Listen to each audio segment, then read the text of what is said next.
আমানতের বিষয়বস্তুটা আসলে কি ছিল। আজকে ডিসেম্বরের 26 তারিখ 2025 সালে এই মুহূর্তে আমি আছি সিলেটের পাহাড়ি অঞ্চল, যেটা চা বাগান, চারিদিকে সুন্দর সুন্দর চা বাগান, বড় বড় পাহাড়ের পরে আশেপাশে অত্যন্ত সবুজে ঘেরা একটা পরিবেশ, অত্যন্ত ভালো লাগার একটা বিষয়। তো আমি একটা বিষয় বলতে চাচ্ছি পাহাড় সম্পর্কে। আল্লাহ রাব্বুল আলামিন কোরআনের ভিতরে বলছে যে আমি আমার আমানত বস্তু পাহাড়ের পরে দেওয়ার জন্য প্রস্তাব করলাম। পাহাড় সেটা ভয়ে কম্পন সৃষ্টি হয়ে গেল, সে নিতে অস্বীকার করল।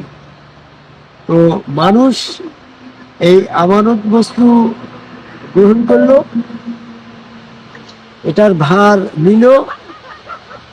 এই আমানত বস্তু মানুষকে দেওয়ায়, মানুষ এটা গ্রহণ করার মানুষ হচ্ছে আহাম্মক। আহাম্মক শব্দ আসছে যে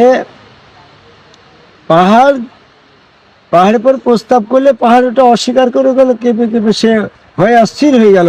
সে হচ্ছে আমানত বস্তুর ভার বহন করতে সক্ষম হবে না, বিধায় সে এটা গ্রহণ করে নাই।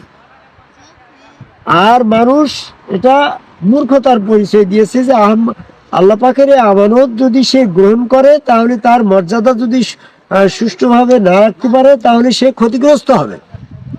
এই কারণে মানুষকে আহাম্মক বলা হয়েছে। আর এই ক্ষতিগ্রস্ততার ভয় থেকে পাহাড় এটা গ্রহণ না করায় সে জ্ঞানী মনে হয়েছে। এই বিষয়টা নিয়ে আমি বলতে চাচ্ছি যে আমানতের বিষয়বস্তুটা আসলে কি ছিল। এখানে একটা বিষয় আসে, অনেকেই বলে যে আমানত হচ্ছে জ্ঞান বিবেক বুদ্ধি। তো জ্ঞান বিবেক বুদ্ধি আমানতের পর্যায়ে পড়ে না, কারণ হচ্ছে আমানতের যে সংজ্ঞা সেটা মানুষকে দেওয়া হয়েছে মাত্র। মানুষ জাতির বাইরে আমানত থাকার কথা না, বুঝবা? তাহলে মানব জাতির বাইরে যে বস্তুর সন্ধান আছে ওটাতে আমানত শনাক্ত করা যাবে। যদি জ্ঞান বিবেক বুদ্ধি আমানতের পর্যায়ে পড়ে, তাহলে জ্ঞান বিবেক বুদ্ধি পশুরও আছে। তো পশু আমানতের দাবিদার হয়ে যায়। যেহেতু পশু আমানতের দাবিদার নয়, একমাত্র মানুষই আমানতের অধিকারী, তাহলে এই জ্ঞান বিবেক বুদ্ধি মানুষেরও আছে, পশুরও আছে। এই সংজ্ঞায় জ্ঞান বিবেক বুদ্ধি আমানতের সংজ্ঞায়িত হচ্ছে না।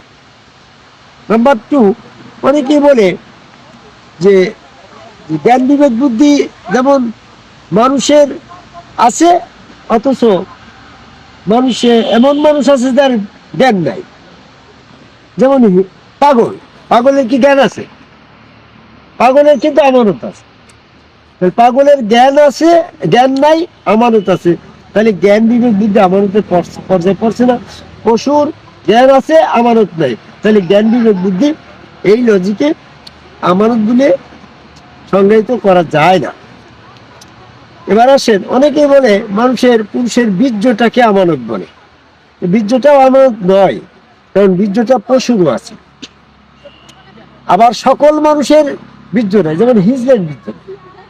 তাহলে বীর্যটাকে আমানতের পর্যায়ে নিলে হিজলা আমানত থেকে অধিকার থেকে বঞ্চিত হয়, আবার পশু আমানতের অধিকারী হয়েছে।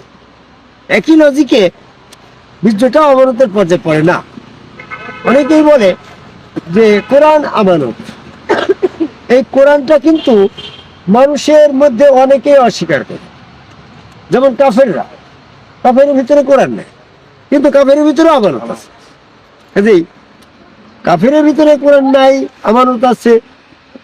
আর সমস্ত মানুষের মধ্যেই আমানত থাকতে হবে।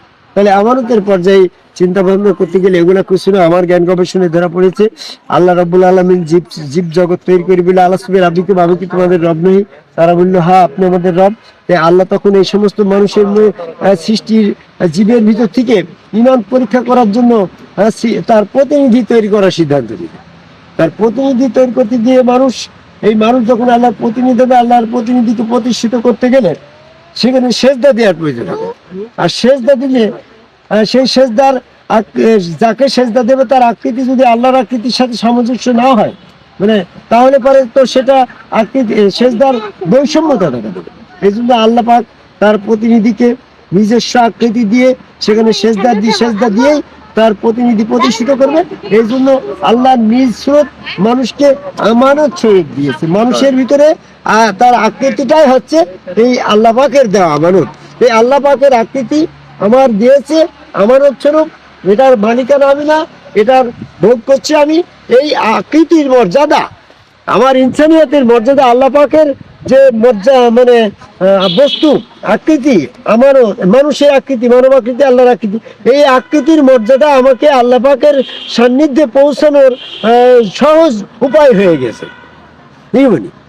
যদি আমাদেরকে আমাদের আকৃতিটা আল্লাহর আকৃতির সামঞ্জস্য না হতো, সমান সমান না হতো, আল্লাহর আকৃতি যেমন তেমন আকৃতিতে মানুষ তৈরি না হতো, তাহলে মানুষের পক্ষে আল্লাহ প্রাপ্তির উপায়, আল্লাহ পাওয়া সম্ভব হতো না।